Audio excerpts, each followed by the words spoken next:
Buenas tardes, Mati. Buenas tardes, Aníbal. Espero que estén bien.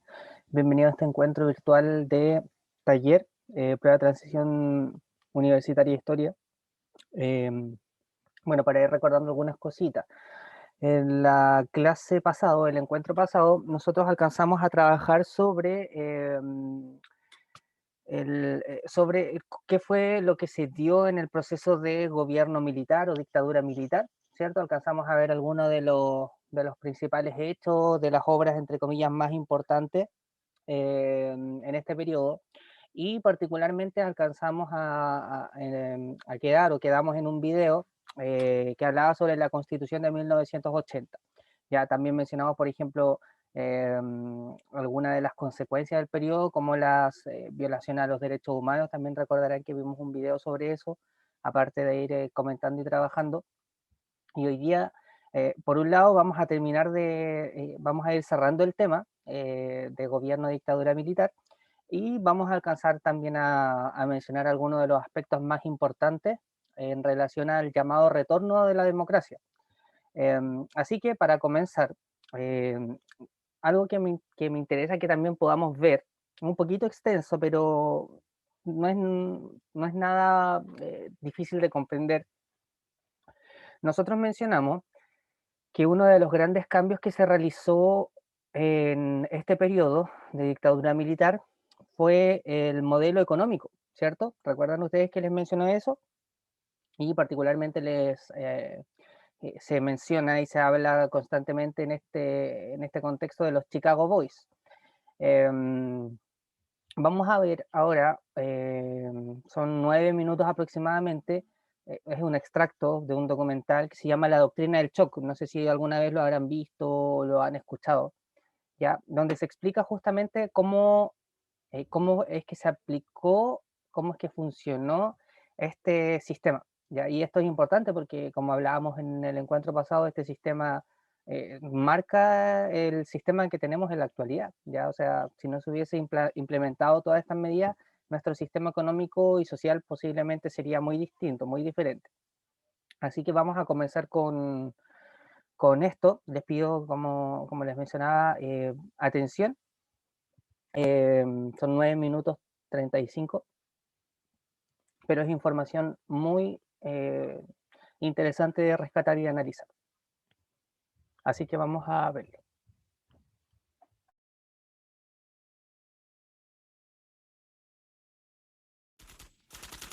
Primera puesta a prueba, Chile. Fue en Chile donde los seguidores de Friedman aprendieron a explotar un shock o crisis a gran escala. Por lo general, los voceros del neoliberalismo, los publicistas oficiales, ni siquiera mencionan a Chile. Empiezan a contar la historia a partir de Thatcher y Reagan, porque eso queda mucho mejor. En los años 50 y 60, las medidas progresistas de desarrollo en Chile eran un modelo para la zona. El gobierno invertía en salud, educación e industria. Las empresas estadounidenses temían por sus inversiones. Como respuesta, el Departamento de Estado comenzó a becar a estudiantes de Chile y el resto de Sudamérica para que estudiaran economía de libre mercado con Milton Friedman. La Universidad de Chicago tenía un convenio con la Universidad Católica de Chile que permitía a muchos chilenos venir a Chicago, donde les impartíamos formación y se doctoraban. Los estudiantes regresaban a Chile a dar clases. El Departamento de Economía de la Universidad Católica en Santiago se convirtió en una mini escuela de Chicago. Arnold Harberger, el economista que dirigía el programa, se describía como misionero totalmente entregado. En 1970, la Unidad Popular de Salvador Allende ganó las elecciones con un programa que proponía nacionalizar grandes sectores de la economía. La compañía de teléfonos pertenecía en su mayor parte a la empresa estadounidense ITT, que encabezó los intentos de evitar que Allende fuera presidente. Contaba con el apoyo de Richard Nixon en la Casa Blanca. Yo no estuve allí, pero puedo decirle lo que sabemos con certeza en la actualidad.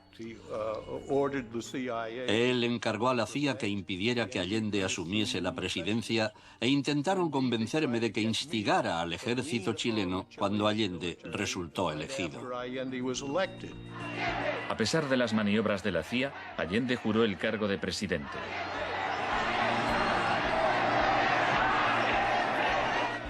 Richard Nixon ordenó al director de la CIA que hiciera gritar a la economía. Señor Nixon es presidente de Estados Unidos y yo soy presidente de Chile. Yo no tendré un término despectivo contra el señor Nixon mientras el señor Nixon respete al presidente de Chile.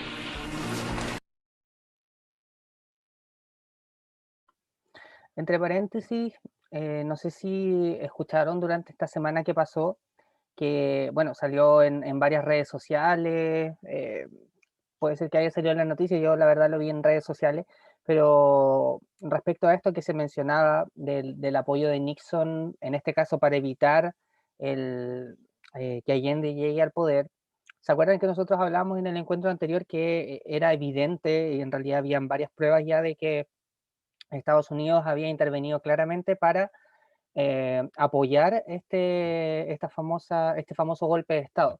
Bien, entonces, si escucharon esta semana esa noticia, ya yo creo que ya no les sorprendió tanto porque es algo que en definitiva veníamos conversando y que de una u otra forma se sabía, ya simplemente que van apareciendo cada vez más documentos que vienen a comprobar y a corroborar esta situación, que era bastante clara. Comenzó a fraguarse un golpe militar. Los Chicago Boys chilenos se pusieron a trabajar en un programa económico de 500 páginas llamado El Ladrillo. Con dinero de Estados Unidos se hizo todo lo posible por desestabilizar la economía. Se declaró una huelga de camioneros que paralizó fábricas y tiendas. Hubo un golpe de Estado fallido el 29 de junio de 1973. Después, el 11 de septiembre, bajo el mando del general Pinochet, el ejército asaltó el Palacio Presidencial. El shock de la guerra. Chile había disfrutado durante 41 años ininterrumpidos de un régimen democrático que estaba siendo derrocado por medio de la violencia. Para Pinochet y sus partidarios el golpe era una guerra, y desde luego estaba concebido para parecerlo. Fue el precursor chileno de la doctrina militar de shock y pavor.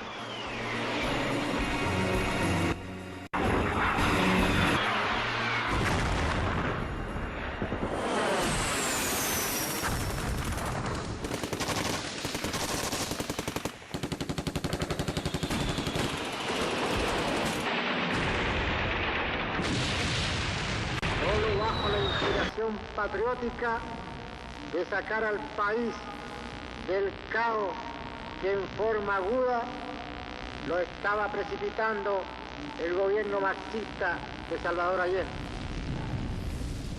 Los Chicago Boys entregaron a Pinochet El Ladrillo, su plan económico.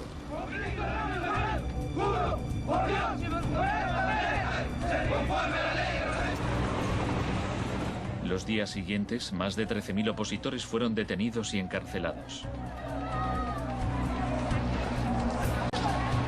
Recluyeron a miles de presos en el Estadio Nacional y a muchos los torturaron.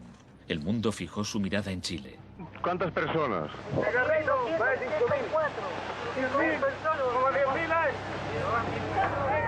A principios de noviembre liberaron a 5.000 presos. A los 900 que quedaron los trasladaron a otros centros de detención. El shock económico. Aprovechando el estado de shock de la población, Pinochet impuso las medidas recomendadas por los Chicago Boys, suprimió el control de precios, privatizó empresas estatales, eliminó aranceles de importación y redujo el gasto público. Más tarde, Friedman reconoció abiertamente la importancia del experimento chileno. Se trataba del primer caso en que un avance hacia el comunismo daba paso a un avance hacia el libre mercado. No dio resultado.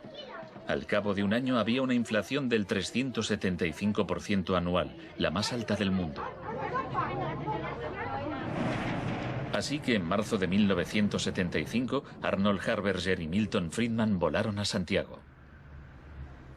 Empleó una expresión que nunca se había utilizado en el contexto de una crisis económica mundial. Exigió un tratamiento de shock. Dijo que él era como un médico que iba a ayudar a un país asolado por una epidemia y simplemente recetaba el remedio. Friedman escribió que el general Pinochet se mostraba receptivo a la idea de un tratamiento de shock, aunque era evidente que le preocupaba el paro temporal que podía causar.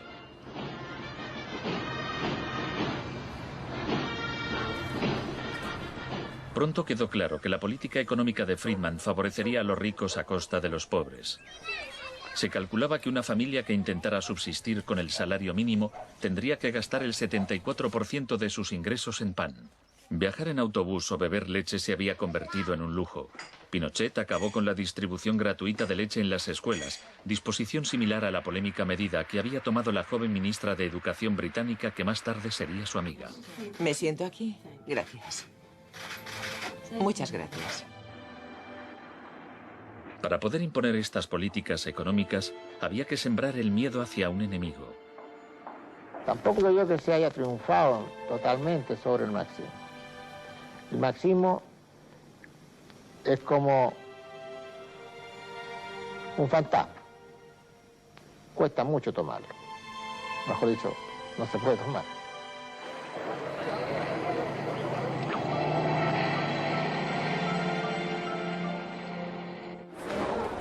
Según Friedman y Harberger, la economía de libre mercado era indisociable de la libertad y la democracia. Pero en Chile, donde sus ideas se estaban aplicando en el contexto de una dictadura militar, no era así. Muchos latinoamericanos veían una relación directa entre los shocks económicos que empobrecían a millones de personas y las torturas infligidas a quienes creían en una sociedad distinta. Orlando Letelier era uno de ellos. Letelier había sido embajador de Allende en Washington. Pasó un año en una de las cárceles de Pinochet antes de exiliarse en Estados Unidos. En 1976, Letelier escribió: "El plan económico tenía que imponerse por la fuerza, y en Chile esto solo podía conseguirse por medio de miles de asesinatos, el establecimiento de campos de concentración por todo el país y el encarcelamiento de más de 100.000 personas en 3 años.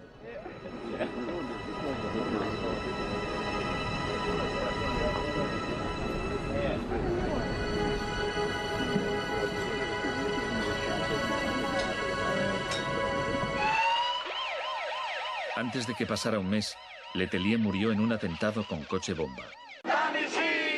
El año del asesinato de Orlando Letelier se le concedió a Friedman el Premio Nobel de Economía.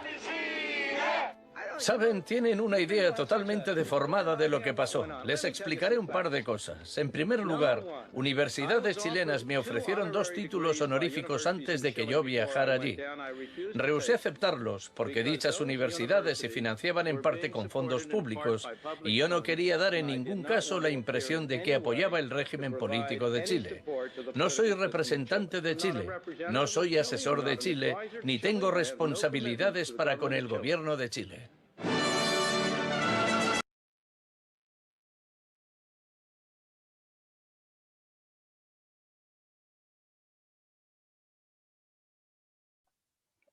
Ok, entonces ahí escuchamos y no sé qué les parece. ¿Les llamó la atención algo de lo que observamos? Si lo habían visto alguna vez. ¿Qué me pueden comentar frente a esto, chicos? No se peleen. Sí. Más que nada, profe, ver que Estados Unidos hasta el último momento, antes de que se divulgaran todos los documentos, ellos ¿cómo se podría decir? Se liberaban de toda culpa y de haber participado en parte en algo. Ya, Y eso, sí. más que nada como la explicación de Pinochet, de que veía el marxismo como un fantasma. Ok, son algunas de las cosas que te llaman la atención. Aníbal, no sé si hay algo particular o qué te parece simplemente lo que observamos. nada, que por ejemplo igual que Estados Unidos ocultó hasta el último momento, como dijo Mati, que igual ellos fueron los que hicieron que se diera el golpe de Estado acá en Chile. Ok, muchas gracias Aníbal, muchas gracias Matías. Bueno, ahí entonces complementamos esto de la aplicación de este modelo económico neoliberal, que como comentábamos también en el encuentro pasado, trajo algunos grandes cambios a nuestro país, la privatización de distintas empresas, por ejemplo, la creación, a partir de esto se crean las famosas ISAPRE, a partir de este mismo, no en la misma etapa, las AFP vinieron un poquito después, pero dentro del gobierno de la dictadura militar, la creación de las AFP, ya, la instauración de este modelo permitió muchas de las cosas que conocemos hoy en día, ¿ya? Y eso es un tema bastante debatible, bastante cuestionable, ¿ya? Para ir finalizando ya con este periodo, con todo lo que ocurrió en esta etapa, bueno, está de más decir que poco a poco, bueno, comienza el 73, pero ya en los años 80, pasados los años 80, obviamente comienza a sentirse una presión de una u otra forma un poco más popular, y aparte de eso también una presión internacional. Ya el mundo de una u otra forma, o varios organismos internacionales observaban y veían a Chile por lo que estaba ocurriendo, ya, y cómo se estaba dando.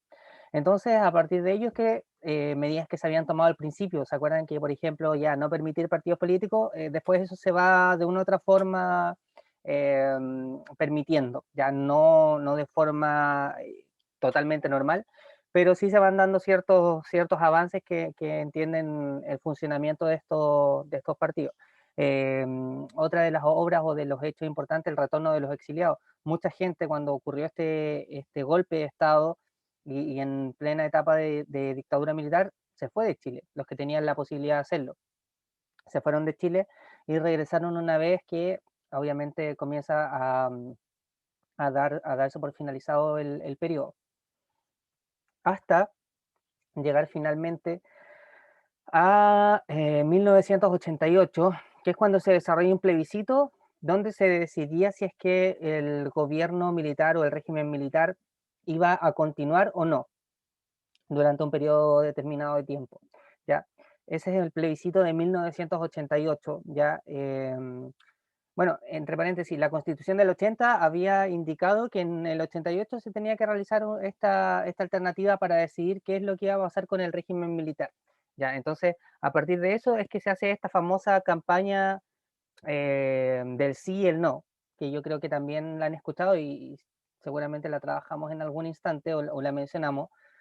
El sí era para apoyar la continuidad de Augusto Pinochet y el no obviamente era para evitarla, para básicamente su salida. Sabemos y es conocido que triunfa la opción no, y a partir de eso es que se hacen elecciones de tipo democrática, por eso hablamos después del periodo de retorno a la democracia. Ya, entonces, bueno, se realizan estas elecciones después del plebiscito, ya el plebiscito marca un resultado, después vienen las elecciones, y en esas elecciones sale electo Patricio Elwin, ya, en el año ya 1990 él comienza su mandato. Entre paréntesis, Augusto Pinochet, a pesar de haber terminado o de no haber seguido al poder o a la cabeza del país, continúa como comandante en jefe del ejército y posteriormente como senador vitalicio, ya, que era un cargo que existía en ese momento. Hoy día ya no existe esto de los senadores vitalicios. Entonces, también vamos a ver un video que nos habla sobre cómo funcionó y cómo se dio esto del plebiscito de 1988, que también es otro de los hechos claves en nuestro país y muy importante, ¿ya? Así que también vamos a observar cómo se dio este plebiscito en 1988.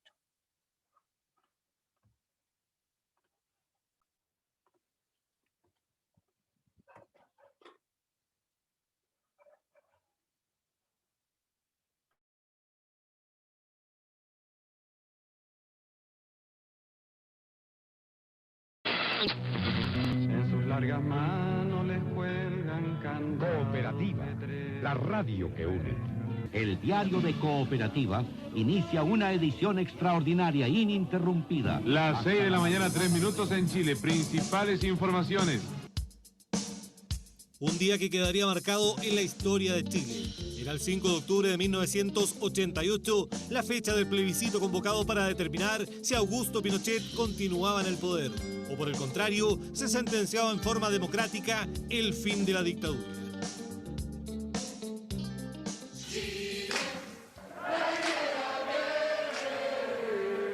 Chile, la alegría ya viene. Contacto ahora con las unidades móviles de la región metropolitana. Manuela Robles, desde el centro de Santiago, le escuchamos. Aquí en el Instituto Nacional, en algunas mesas solo quedan 16 personas sin sufragar.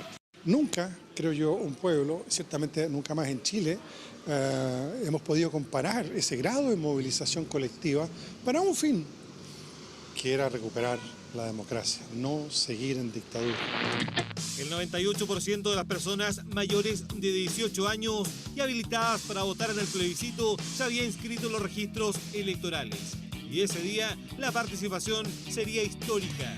Casi 7,5 millones de chilenos tenían en sus manos el poder para decidir el futuro del país. Nosotros movilizamos 60.000 personas en las mesas, 2.500 personas en los equipos de recuento paralelo de los votos, sistemas de transmisión de la información desde los más de 1.000 recintos de votación, más de 22.000 mesas. Sí, perdón, sí. Sí.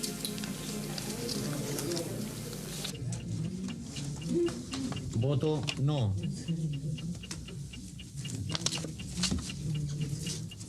No.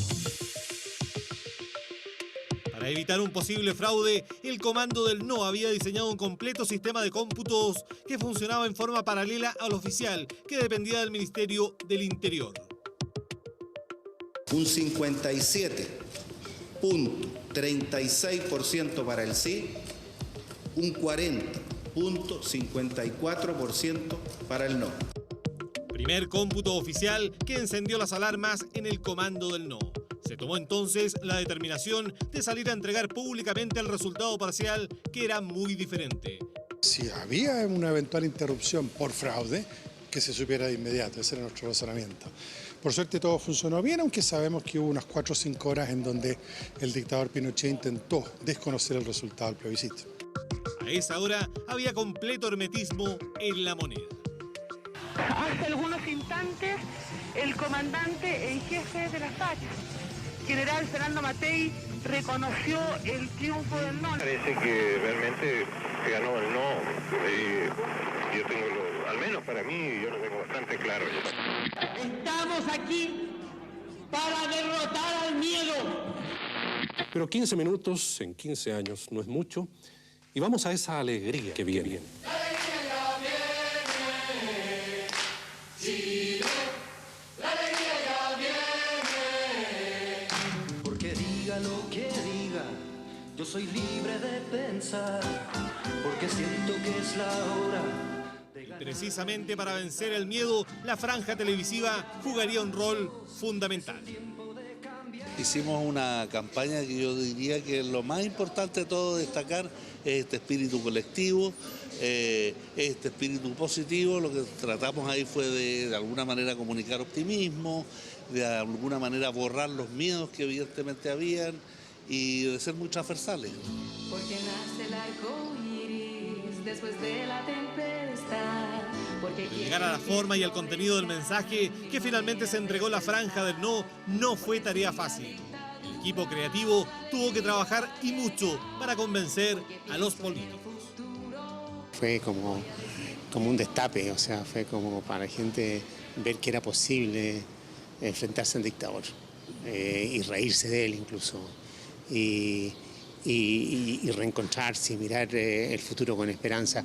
Fue como una suerte de que había una olla a presión, digamos, y de pronto se ve una vía de escape, y la vía de escape era votar que no. La historia oficial dirá que el no se impuso con el 55,99% de los votos contra el 44,01% del sí. Reconozco y acepto el veredicto mayoritario expresado en el día de ayer por la ciudadanía. El deseo del pueblo chileno de recuperar su dignidad republicana, la libertad, terminar con el hambre, terminar con la represión, terminar con la falta de libertad. Yo creo que fue una especie de desafío, una encrucijada en que se encontró la sociedad chilena y dijo no más, basta, vamos a encontrar fuerzas donde no las hay y vamos a encontrar fortaleza donde hay flaqueza y vamos a desafiar el miedo. Si todo el tema era ese, el miedo. Al año siguiente, en julio, se convocaría un nuevo plebiscito para reformar la Constitución. Y en diciembre, Patricio Aylwin resultaría electo como presidente de la República. Era el fin de la dictadura y el comienzo de la transición hacia la democracia.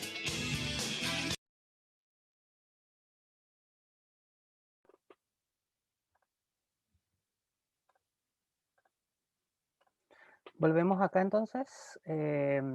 Obviamente allí complementamos lo que veníamos conversando. Se da por finalizado el periodo de régimen militar y el año 1990 inicia un periodo de democracia, o al menos llamado retorno a la democracia.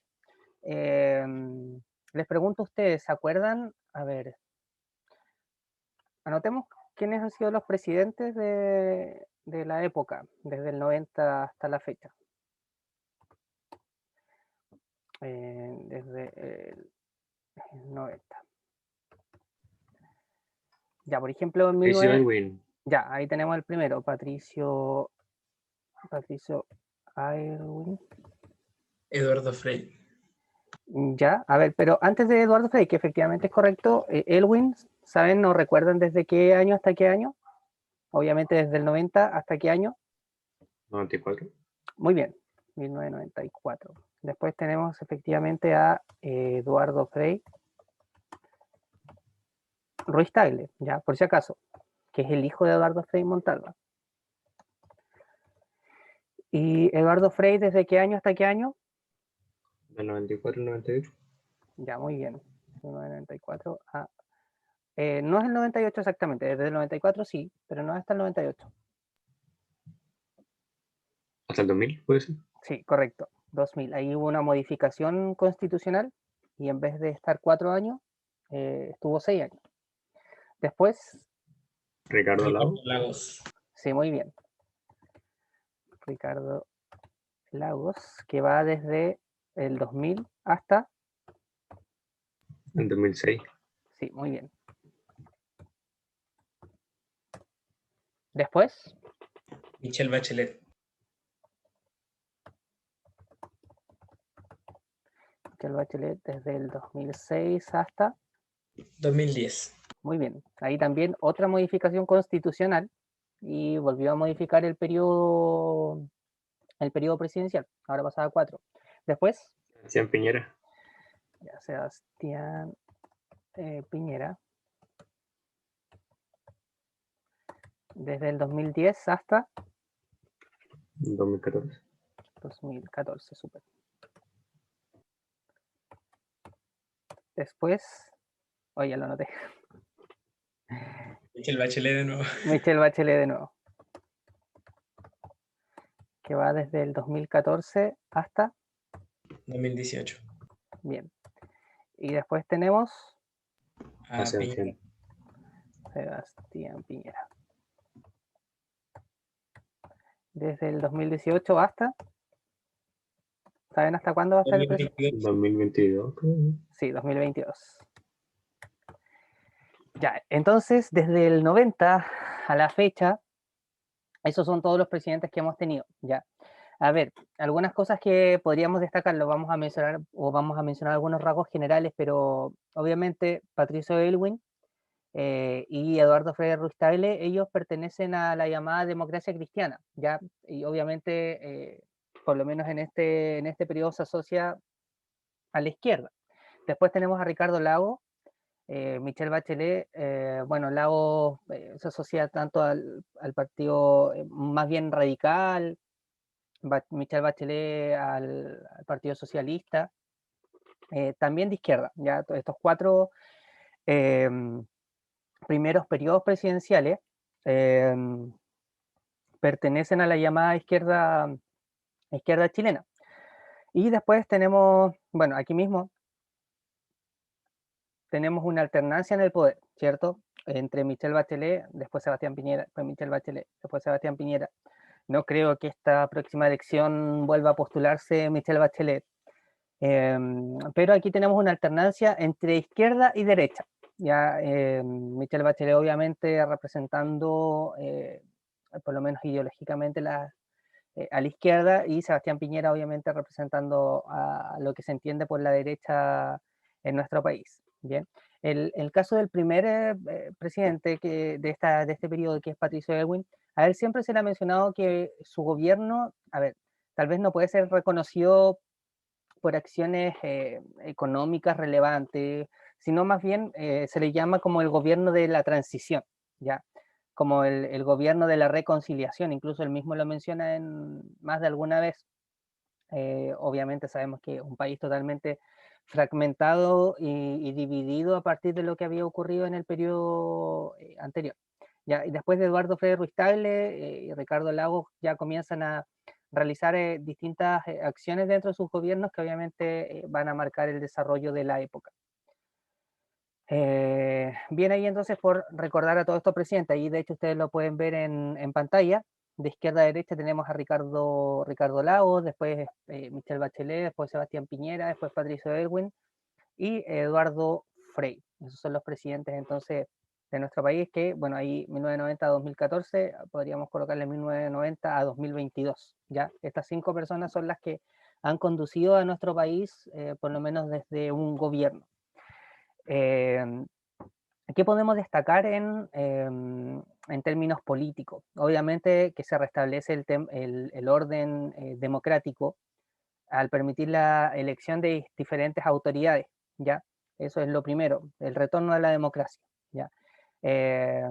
¿Cómo se evidencia una democracia? Por ejemplo, cuando la gente puede participar libremente de la elección de autoridades, y hay un claro ejemplo, en este caso, por ejemplo, municipales y parlamentarios. También en este periodo, estamos hablando desde el 90 hasta pasado el 2000, se aplican algunas reformas. Por ejemplo, hay una reforma a la Constitución en el año 2005, que durante el periodo de gobierno de Ricardo Lagos, y de hecho la Constitución después ya no llevaba la firma de Augusto Pinochet, sino llevaba la firma de Ricardo Lagos a partir de las modificaciones que se le habían realizado. Se fortalecen las libertades públicas, está de más decirlo, y se integra el país a organismos internacionales. Durante el periodo de gobierno de régimen militar era muy, muy complicado que Chile pudiese participar de instancias internacionales por, obviamente, estar bajo un régimen autoritario, ¿ya? Sin embargo, desde el 90 a la fecha, Chile cada vez fue firmando, por ejemplo, tratados de libre comercio con otros países. Ustedes yo creo que también lo han escuchado, tratado de libre comercio con Estados Unidos, con China, con la Unión Europea, con distintas partes del mundo, a partir de este orden en términos políticos y obviamente también del modelo comercial o un modelo económico que se posee. También, y de hecho durante el gobierno tanto de Patricio Aylwin como en parte el de Eduardo Frei, se crean algunas comisiones que tenían el principal objetivo o fin de identificar qué es lo que había pasado con los derechos humanos en Chile. Y estas comisiones, bueno, son dos las más conocidas, que es la Comisión Rettig y la Comisión Balich. Ustedes, por ejemplo, si googlean estas comisiones, Comisión Rettig, Comisión Balich, o informes de Comisión Rettig, informe de Comisión Balich, obviamente van a encontrar los resultados de esta comisión, de estas comisiones, y van a poder conocer tal vez con mayor detalle muchas de las violaciones a los derechos humanos que se dieron en el periodo y cómo se dieron. Nombres incluso aparecen acá. Así que también, si les interesa conocer un poquito más del tema, pueden googlear sobre estas comisiones, o si ven mencionado la comisión Rettig, comisión Ballet, ok, recordar, esa comisión era la encargada de la investigación de la violación a los derechos humanos en nuestro país. En tema económico, ya para casi ir finalizando, obviamente, y aquí da algo bien discutible, porque uno lo escucha mucho en los medios de comunicación, y tiene bastante sentido, que es, vimos que este modelo de libre mercado se instaura en el régimen militar, ¿cierto? Estamos claros en eso. Pero, ¿qué es lo que pasa cuando llegan estos gobiernos de izquierda? Que nosotros podríamos decir las propuestas o ha venido un cambio claro en el modelo económico, por ejemplo, y la verdad no. Por lo menos en cuanto a obras, obviamente hay cambios, hay diferencias, hay creación de varias cosas más que eliminación de cosas anteriores. No sé si me explico. A ver, estos gobiernos crean o implementan, no sé, un nuevo ministerio encargado de apoyar a un aspecto social bien determinado, pero no quitan cosas. O sea, muchas de las cosas que se mantenían o que venían desde el periodo de régimen o de dictadura militar se mantienen. Un claro ejemplo de ello es la creación de las AFP. La creación de las AFP, o sea, por algo sabemos que el sistema se mantiene hasta el día de hoy. Ya estos gobiernos no vinieron a cambiar estas situaciones, sino más bien en algunos casos incluso se profundizaron en el tema de las privatizaciones, ¿ya? Sin embargo, más allá de si uno es adepto o no al sistema de libre mercado, hay algunos datos que son claros, ¿ya? Por ejemplo, se reducen los índices de pobreza. Es uno de los, entre comillas, como puntos a favor que tiene este modelo, que si bien, a ver, por un lado, genera bastante desigualdad social, pero por lo menos en comparación a otros países latinoamericanos, la situación en términos de esto de la pobreza disminuyó, ¿ya? A partir de tanto de las medidas que fueron tomando los gobiernos desde el 90 a la fecha, como de la mantención de este modelo de libre mercado. Se firman acuerdos comerciales bilaterales y multilaterales. ¿Bilaterales a qué se refieren? Si es que alguno me lo puede decir. ¿Acuerdo bilateral? A ver si alguno se acuerda. ¿Qué es un acuerdo bilateral? ¿De dos lados? Correcto, muy bien, de dos lados o de dos partes. En este caso, bilateral se refiere a dos países, ¿ya? O sea, entre Chile y Estados Unidos. Eso es un acuerdo bilateral. Pero no solamente son acuerdos bilaterales, sino también acuerdos, Chile comienza a firmar acuerdos multilaterales, es decir, con más de un país, ya con varios países, para aceptar distintas, no sé, la aplicación de distintas leyes de forma general. Se implementan programas sociales, que de hecho el Estado o los gobiernos han hecho hincapié más bien en eso, ya en instaurar programas sociales más que en modificar el modelo económico, ¿ok? ¿En qué aspectos? Por ejemplo, en salud, en educación, en vivienda, en pensiones, todo tiene que ver esencialmente hasta el día de hoy con estos llamados programas sociales. Y también lo que es claro, lo mencionábamos arriba, si bien se reducen los índices de pobreza, lo que también es claro es que la desigualdad ha aumentado de forma casi grosera, ya, o sea, la desigualdad entre los más ricos y los más pobres de nuestro país es gigantesca, ya, es de las más grandes en el mundo, y eso nos da una idea de para quién obviamente puede o podría ser más beneficioso este sistema. De hecho, miren, ahí hay una imagen donde muestra los niveles de desigualdad. En el caso de Chile, obviamente vemos que comparado con estos otros países que se toman como ejemplo, el chileno es el más alto, 30,5%. De hecho, eso es el porcentaje de ingresos que acumula el 1% más rico de cada país. O sea, el 1% de la población más rica de nuestro país, en la fecha, acumula el 30% de las riquezas. Hoy día la situación no ha variado, aquí esto es de hace un tiempo atrás, pero hoy día la situación no es tan distinta. El 1% concentra por sobre el 20-25% de la riqueza, el 1% de la población, ¿ok? No sé si se pueden dimensionar un poquito el nivel de desigualdad, ¿ya? Y eso obviamente creo es una de las tantas exigencias que tiene la ciudadanía o parte de la ciudadanía y que lo ha manifestado, por ejemplo, a través de la aprobación de esta nueva constitución. ¿Alguna duda, chicos, o preguntas respecto a lo que hemos hablado hasta ahora? Nos queda el último videíto, ya en cuanto a contenido, lo vamos a dejar hasta acá, pero nos queda el último videíto. No sé si alguien quiere preguntar algo, Mati, Aníbal. No, profe. ¿No? ¿Mati? No, profe, todo claro. Ya, vamos entonces a nuestro último video y ya con esto vamos a ir finalizando, vamos a ir cerrando nuestra clase y que también nos habla sobre este retorno a la democracia, que obviamente fue el tema central y que ha sido el tema central del día de hoy. Así que vamos a observar lo siguiente.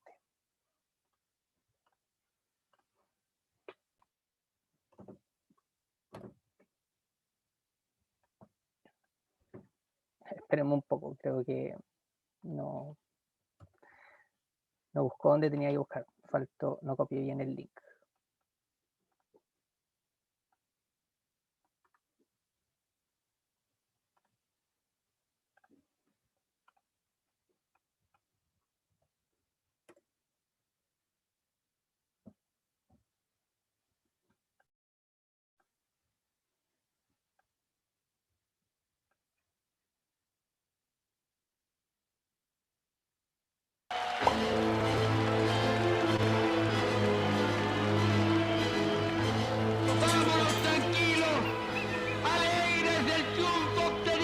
La elección de Elwin fue más que un presidente, era la palabra de Chile en democracia de nuevo. Seguros que hoy día Chile se ha reencontrado con su historia. Sentía que la esperanza era cierta. Entonces este como triunfo de ese día fue muy especial, muy especial. Lo vivíamos con orgullo, pero también con un sentido como de la responsabilidad y de cierto temor. Patricio Elwin representaba en ese momento lo que el país quería. El país no quería un líder agresivo. Una transición ordenada hacia un nuevo régimen. Eso fue lo que hizo don Patricio Elwin en su presidencia. Han pasado 30 años desde aquellas elecciones donde Chile recuperó la democracia, esa que perdió por largos 17 años a manos de la dictadura de Augusto Pinochet, y el 14 de diciembre de 1989 dieron como ganador a Patricio Elwin Azócar, primer presidente electo tras el golpe militar. Chile recupera su libertad. Chile recupera su democracia.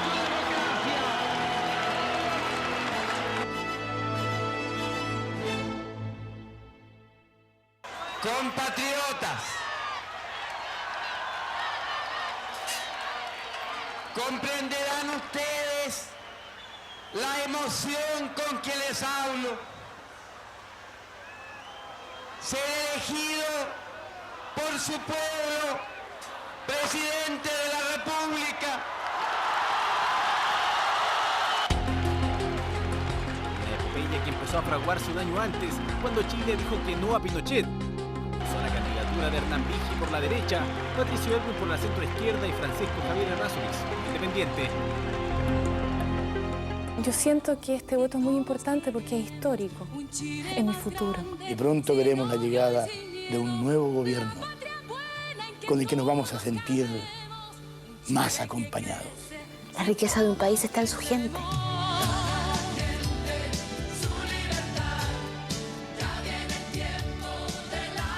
Fotógrafo del diario La Época y le tocó seguir a Elwin durante su campaña electoral. Meses después, se convertiría en su fotógrafo oficial.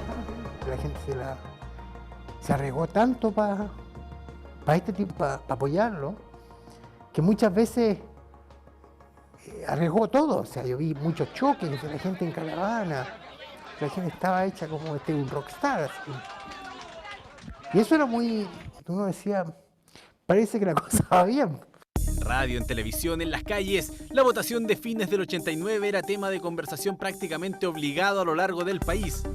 Maitén Montenegro fue parte de la franja que apoyó al candidato Elwin en el periodo de campaña. Estuve en la franja hablando de un tema que hoy día a la distancia me parece increíble que estemos hablando de él de nuevo.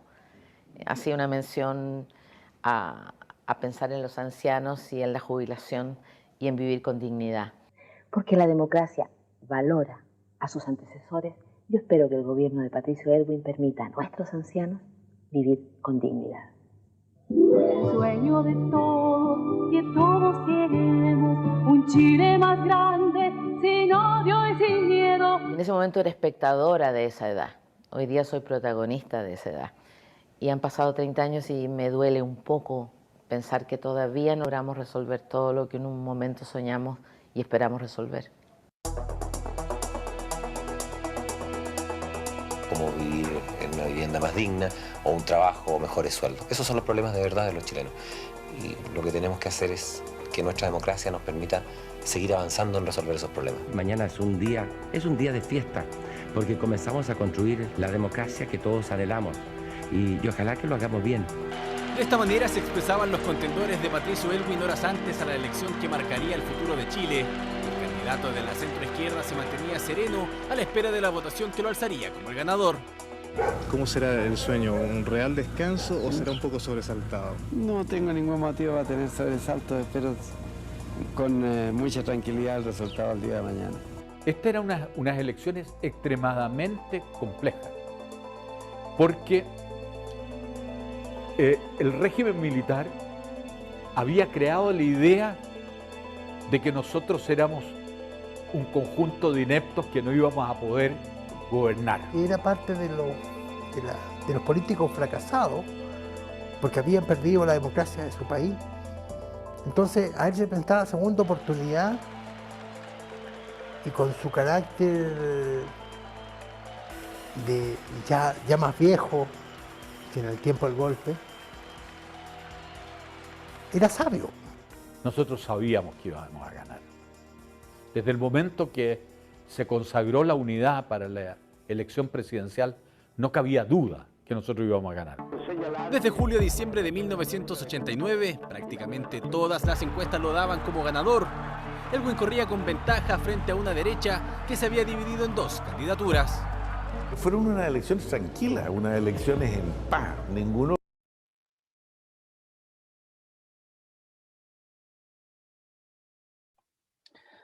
Ok, no vamos a terminar de ver el video. En realidad me interesa que podamos ver los primeros minutitos donde se refleja de una u otra forma la importancia, después del plebiscito que veíamos delante, la importancia de estas primeras elecciones que eran en torno a la vuelta o al retorno de la democracia, ¿ya?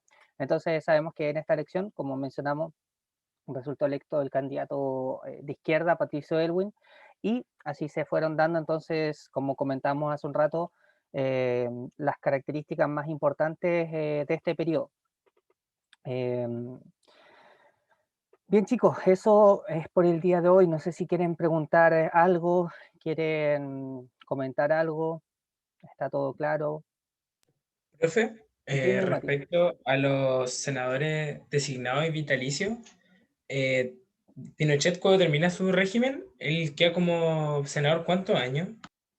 Mira, bueno, en principio está como comandante en jefe y posteriormente pasa a ser senador vitalicio. La verdad, los años exactos no los recuerdo, pero yo te diría aproximadamente tiene que haber estado unos 8 años. No, te diría ese es más o menos el rango de tiempo, ¿ya? Y sabemos que hasta el día de hoy, bueno, todavía de una u otra forma, cuando por ejemplo un senador pasa a ocupar un ministerio, el partido puede designar al senador, pero ya no existe esto de los senadores vitalicios, ya, pero te diría, Mati, aproximadamente unos 8 años que estuvo el presidente, algunos le dicen presidente o dictador Augusto Pinochet, ya. Ya, gracias, profe. No sé si Aníbal, ¿alguna pregunta? O Mati, ¿alguna otra pregunta? Profe, O sea, yo creo que sí. Es que, a ver, me genera duda que si Pinochet fue a votar por Ya, algo lógico, no sé. si fue a votar, ¿en qué momento? Para el sí, el no y para Ah, después de presidente. sí, bueno, por lo menos lo que está claro es que cuando fue el plebiscito, en el sí y el no, sí fue a votar, ya eso es muy conocido. Y respecto a la otra elección, también, probablemente también lo hizo, aunque no hay mayores registros sobre esa situación, ya, pero sí en el caso del plebiscito, sí, con toda certeza.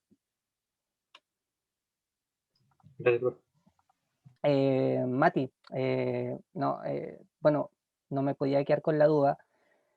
Y ahí tenía una confusión, no fueron 8 años, fueron 4 años, 3 meses el tiempo exacto, ¿ya? Ahora se me hacía que era más tiempo, porque efectivamente él, más allá de no estar en este cargo, con este cargo de senador, sigue teniendo una importancia muchas veces para los medios de comunicación que lo buscaban una y otra vez para el conocimiento o su opinión sobre ciertos temas. Pero la fecha exacta que se mantuvo como senador vitalicio, 4 años, 3 meses. Por si acá. Ah, ya.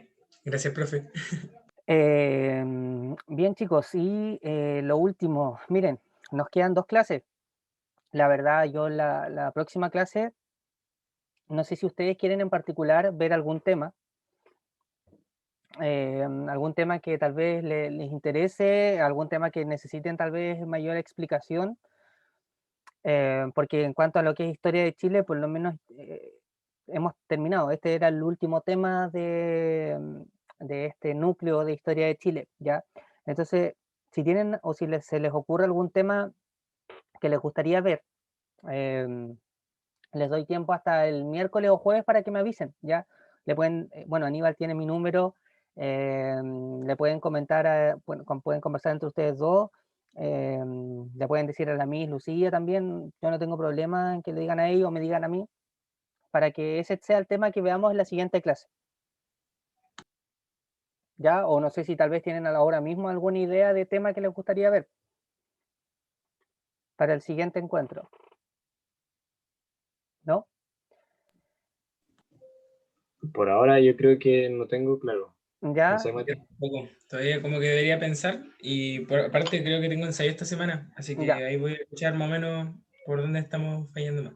Ya, pues, bueno, ahí entonces cualquier cosa me avisan, como le digo, ojalá antes del jueves, ya esperemos hasta el jueves para que yo pueda preparar la clase para el lunes. Si no me llega nada, obviamente yo voy a preparar algún tema que considere importante de ver. Y después de esa clase nos quedaría una clase más, pero en realidad esa última clase, el 30, más que nada, les voy a pedir que nos juntemos un ratito para conversar un poquito más. Me interesa saber qué es lo que van a hacer ustedes. Ya después no nos vamos a ver más en clase, así que más que nada esa última clase les voy a pedir eso. Así que en teoría nos queda como clase a la de la siguiente semana.